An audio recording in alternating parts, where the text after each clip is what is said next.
Fala pessoal, nós estamos aqui no novo imóvel, né, da Vet4Pet e vamos fazer uma conversa um pouco mais dinâmica aqui com a Luísa, médica veterinária. Ela toca junto com a Rafa a nossa UTI, a Rafa Carrer. Estamos aqui, vamos conversar um pouco sobre o intensivismo veterinário a nível do Brasil e trazer um pouco para a nossa região também aqui.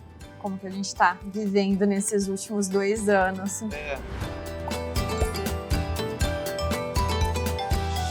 Eu vou perguntar para vocês, assim, que nível que vocês acham que a gente está em termos do intensivismo veterinário no Brasil? Na verdade, a gente já tem um grande passo se comparar com a evolução da medicina veterinária nos anos 90.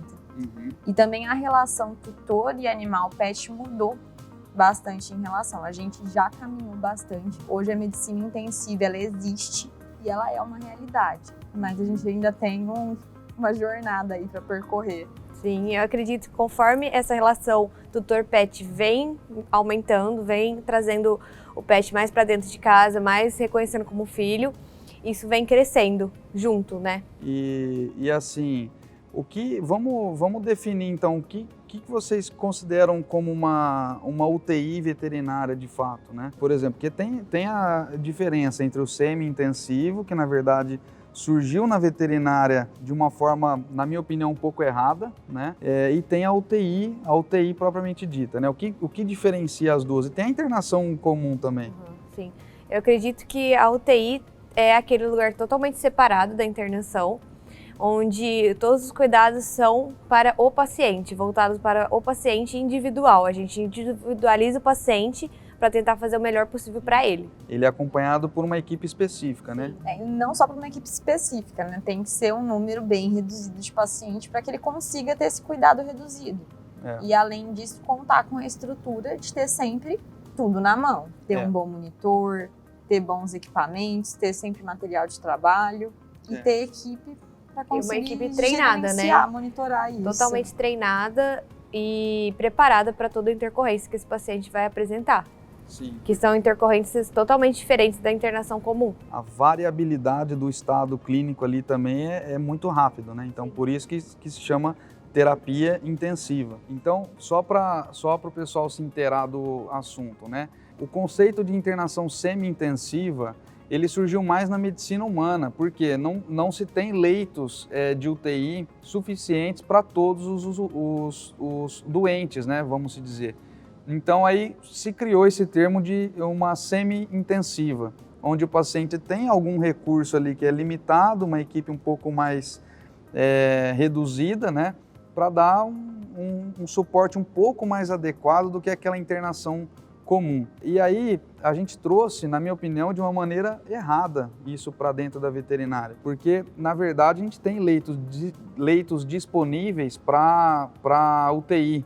Né? Então, se um paciente nosso, um paciente veterinário, precisa de uma UTI, a gente tem leito disponível. Né? Então, não tem necessidade da gente ter uma semi-intensiva, que hoje em dia é feito com um bercinho dentro da internação, né? E ali tudo misturado, a mesma equipe. Né? Então, a gente viu a necessidade de separar isso.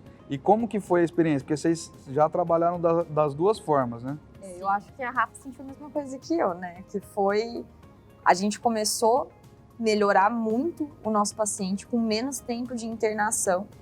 A gente começou a ter uma taxa de sucesso muito maior. Eu acho que você também chegou a sentir isso, né? E a gente acompanha o paciente de perto. Não tem essa história de demorar alguma coisa ou de não estar 100% disponível para quando o paciente precisa. Que eu acho que é isso que faz a diferença. A gente poder estar disponível para naquele momento conseguir interferir na hora certa. Sim, porque é um paciente que ele vai apresentar alterações em minutos, né? Porque você não pode virar as costas para ele, porque ele pode apresentar uma alteração. Não é um paciente que pode demorar horas para descompensar e você tem um tempo hábil para fazer, para interferir. Não, é um paciente que em minutos pode apresentar uma alteração que se você não intervir naquele momento, você acaba perdendo esse paciente. Eu acho que foi a maior diferença que a gente sentiu. Entrando um pouco no assunto dos equipamentos, né, que vocês citaram aí, a gente já tem talvez uma diferença básica ali, é que o equipamento da UTI, né, o paciente fica inteiro monitorizado, pressão invasiva, né, débito urinário, acompanhando um balanço hídrico e muitos casos na ventilação mecânica também, né? Então a gente tem ventilador mecânico disponível e agora a gente fez um novo investimento. Então nós estamos, vai chegar um aparelho, não sei se vocês estão sabendo. Não, a gente não está Vocês estão recebendo sabendo? a informação. Estão recebendo agora? Então Na verdade, a Rafa não sabia nem da conversa. Então, o aparelho, eu acho que eu fico de menos para hoje. Ó, então, nós estamos investindo agora, vai chegar em 20 dias, uma aquisição de um Mindray SV300. Então, é um equipamento super top, né? E fora os monitores que aí vocês já viram. E além disso, nós investimos também num monitor bispectral. Então, vai ser excelente para o paciente que está ali na terapia intensiva, principalmente aqueles que estão sedados mesmo, né? E me fala uma coisa, como é que todo paciente que precisa de oxigenoterapia, ele precisa estar na UTI ou não? Geralmente vai ser um paciente, se ele está precisando de oxigênio, ele não está com muita alteração hemodinâmica, tem mais alterações e para levar a outras descompensações, o ideal é que esse paciente esteja monitorizado da melhor forma. Sim, mas a gente não tem que pensar assim, ele tá na UTI só por conta do oxigênio. Não é o oxigênio que faz o paciente se tornar UTI ou não, e sim o que está causando a necessidade do oxigênio. Porque talvez o paciente tenha uma alteração que vá precisar do oxigênio para o resto da vida. A gente já pegou um paciente aqui que foi embora com oxigênio, mas ele estava estável, que não precisaria mais na monitoração intensiva. Então a gente tem que pensar que não é o oxigênio, e sim a necessidade dele. O que está causando essa necessidade? Que a gente tem que tentar resolver. Cada vez mais a gente tem falado, né, de individualizar o paciente. Mas às vezes o que a gente percebe é que nós recebemos muitos encaminhamentos, aquele paciente que está com dispneia, está com dificuldade respiratória. Mas não são só esses casos que a gente pode lançar a mão de uma UTI, né? Então tem aqueles pacientes, Lu, fala aqueles pacientes instáveis hemodinamicamente, né? Os pacientes com aquelas hipotensões, pacientes em choque, precisam de UTI, pacientes em cetoacidose muito descompensados, já é indicado UTI nesses casos também. Pós-operatórios de cirurgias complexas que exigem uma monitoração mais intensiva a todo momento, porque assim, na UTI, na verdade, o que salva o paciente também é ter o veterinário disponível para fazer o que ele precisa no time certo. Nós estamos acompanhando o avanço da medicina veterinária, isso a nível mundial e a nível Brasil também. E a gente consegue, será, fazer uma medicina veterinária de excelência sem uma equipe estruturada de UTI? Será que a gente consegue? Eu acho que a base da UTI é a equipe estruturada, né? Os monitores ajudam muito, mas se a pessoa que está atrás do monitor não tiver totalmente treinada, qualificada, estudada para cuidar do paciente, então não vai dar certo. Então acho que a equipe, a pessoa que está ali comandando por trás de tudo é o primordial. E outra coisa também, né? Os cirurgiões, né? Os profissionais, os especialistas que trabalham com um nível de desempenho muito alto, né? Que eles estão muito à frente, eles precisam de uma equipe bem estruturada de UTI também. Que não adianta a gente fazer uma cirurgia super complexa e não ter um pós-operatório à altura dessa cirurgia. Então a gente trabalha em equipe mesmo. E aí uma coisa que muita gente tem dúvida e muita gente me procura para sanar essa dúvida. Por onde a gente começa? Porque tem muitas coisas para a gente estudar, né? Mas por onde a gente começa? Bom, eu acho que sempre deve começar do começo, né? Fisiologia básica. Eu acho que a gente nunca vai escapar disso. Porque se você não sabe como é o normal, não tem como você entender o que está alterado e como tentar consertar. Porque o que a gente tenta fazer é sempre voltar ao normal. A fisiologia normal do paciente. Então você tem que entender o que está o normal. Eu acho que é o começo de todo o estudo. Começa com fisiologia, pelo menos a fisiologia cardiológica e respiratória muito boa. Depois vai avançando aí para hemodinâmica e aí depois começa a entrar nos michozinhos. Hemogaso, ventilação mecânica, né? As abordagens dos pacientes nas especialidades, né? Sim. E aí tá preparado, que geralmente o paciente da internação intensiva, ele não é um paciente com uma comorbidade, né? É o paciente o combo, né? E tem que entender que a gente nunca pode parar, né? De estudar. Não adianta achar que já estudei tudo, tô pronto. Não, a gente nunca pode parar. Cada paciente é um desafio que vai fazer a gente estudar um pouco mais. E isso é importante você ter falado, Rafa, porque às vezes a gente vê pessoal que estaciona um pouco, né?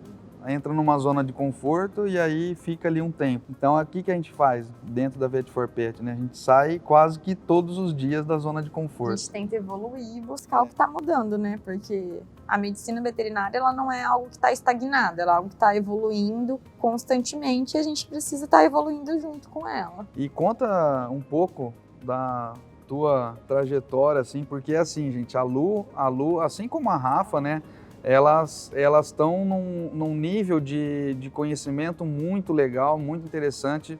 Elas estão totalmente aptas para dar aula e passar o conhecimento para outras pessoas. Mas isso não é uma tarefa fácil e não é também da noite para o dia, né? Cada uma de vocês tiveram muitos desafios ali no início e muita discussãozinha nossa, né? Também. Faz parte do jogo. Faz parte, Eu acho que pode começar a Rafa contando, que eu acho que a trajetória dela é um pouco mais legal. Eu acho. Fala, Rafa, que você estava fazendo uma residência, né? Sim. E aí você veio para cá. Eu estava fazendo uma residência de anestesia e intensivismo. Até na residência eu gostava mais da anestesia, não era tanto do intensivismo. Então aí eu vim para cá. A gente estava bem no começo dessa parte de intensivismo, né? E a gente começou a discutir isso. E eu conheci um intensivismo bem mais legal aqui, que é com mais recursos, a gente aprofundou mais os estudos. Então eu comecei a me apaixonar por esse lado. Mas não larguei a anestesia, eu estou conciliando os dois. E aqui a gente já aprofundou mais para ventilação mecânica,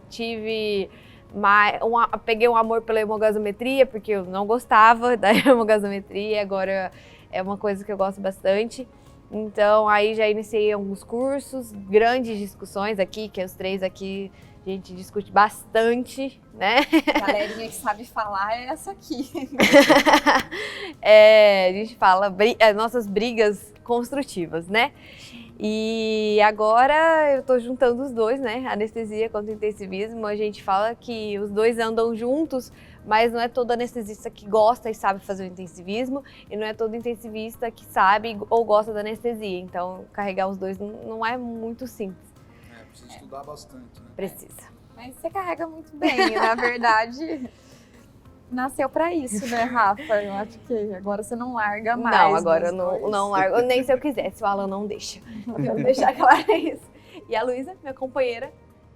De troca de plantão. Sim. Bom, aqui na Vet4Pet eu comecei em 2020. E eu comecei aqui fazendo plantão noturno. Então atendia, cuidava do paciente em internação na semi-intensiva. E na época a gente estava começando com alguns pacientes no leitinho de UTI, que ainda era uma semi-avançada que ficava dentro da internação comum. A gente já conseguia ter bons resultados, mas era um pouquinho mais lento, porque acaba tendo que o veterinário fica dividido entre cuidar do paciente da internação comum e também cuidar desse paciente que está um pouquinho mais complexo. E aí a gente pegou essa mudança. Sim. E a Lu, né, Lu, você estudou muito também, né? Meu começo não foi fácil, foi um começo eu falo assim que foi bem difícil, em questão que eu tive que me sacrificar muito em questão de esforço. Precisei ter um esforço muito grande porque eu não estava atuando com clínica de pequenos. Sim. Então, assim, na verdade eu fiz uma coisinha ou outra nesse meio tempo com pequenos, mas sempre coisa muito mais tranquila na área de clínica médica. E aí eu vim pra internação e aí já caí de cara nisso e caiu de cara na UTI, né? Com poucos meses ela já se tornou uma profissional muito qualificada. Então, para mostrar que assim, basta querer, né? Isso. Fácil não é.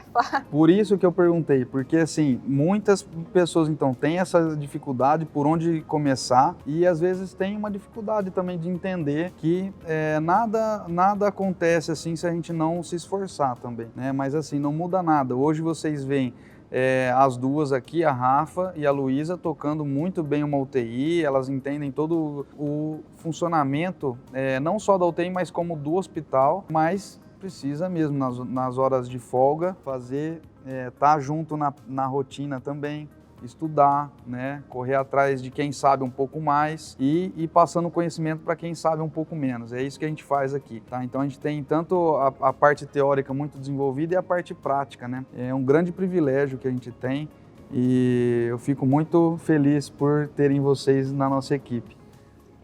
Bom, acho que é isso, né? Tem alguma coisa para acrescentar? Eu acho que só complementar que assim, é muito bom ter uma equipe mais heterogênea em área, porque assim, eu vejo que a gente tem essa vantagem, que a gente tem equipe com cirurgião, com gente que já teve experiência com onco, com mais experiência em gastro, e vai juntando, a gente consegue ter uma equipe muito bem equilibrada, e isso ajuda muito. Sim, é. Até porque a gente não faz nada sozinho, né? Nós precisamos sempre de profissionais com mais conhecimento em alguma área específica. E quem ajudou muita gente também, não podemos deixar de falar, foi o Luiz Leão, né? Que até hoje ele me dá aula, eu discuto com ele algumas coisas. Na verdade, eu acho que ele deu o start pra gente mudar a chavinha. Fazer aquele refinamento no trabalho que já estava sendo feito. Ele foi colocando na minha cabeça que o TI dentro da internação não funcionava e tal, e aí eu comecei a refletir sobre e realmente a gente tem, claro que um custo muito maior com relação a isso, mas a gente está conseguindo viabilizar isso para o paciente e conseguindo ter uma equipe separada. Então, é esforço mesmo, não tem outro segredo, né, Lu? Não tem outro nome para dar. Não tem. Então é isso, pessoal. A gente volta em outros vídeos falando de outros conteúdos e entrando mais nos assuntos assim separados, tá bom? Muito obrigado.